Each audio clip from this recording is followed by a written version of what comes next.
Brought to you by runtogold.com, the premier source for monetary science applied to geopolitical, international, and economic, financial news and events.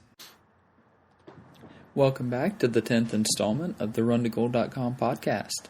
The topic today is Sound Money Bill filed in Indiana.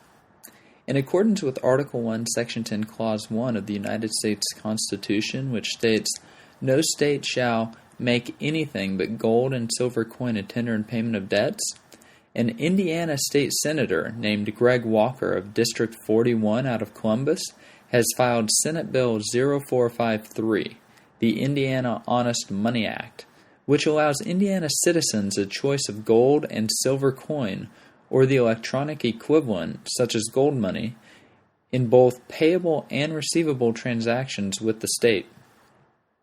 While the bill is not a replacement for the Federal Reserve note monopoly, the bill will remove some bulwarks against competition. Senate Bill 0453 needs to be approved by the Tax and Fiscal Committee for House consideration, and will probably be subject to debate and possible amendments. Of about 700 bills under consideration, approximately 200 will survive to be voted on during the current legislature. In 2003 and 2005, a similar attempt was made in New Hampshire. The Indiana bill is a modified version of a gold money bill written by Dr. Edwin Vieira, who as an attorney has practiced before the United States Supreme Court and is the author of the preeminent legal treatise on American monetary jurisprudence, Pieces of Eight. I highly recommend reading Pieces of Eight, or at least using it as a reference source. It will be interesting to see where this leads. While it will probably die in committee, it will spark some debate and be an example for other states. Letting your own representatives know there is an alternative to the current unsound system can help cause political pain and may result in change. Most are completely ignorant on the subject.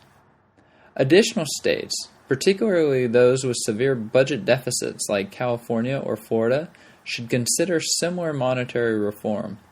Using a sound currency will be a great boon to business and entrepreneurship, which will attract additional capital, both human and economic, resulting in economic growth that could possibly help reverse the budget deficits. Indeed, if the states want to get out of the mess that they're in, they will need to adopt a sound currency.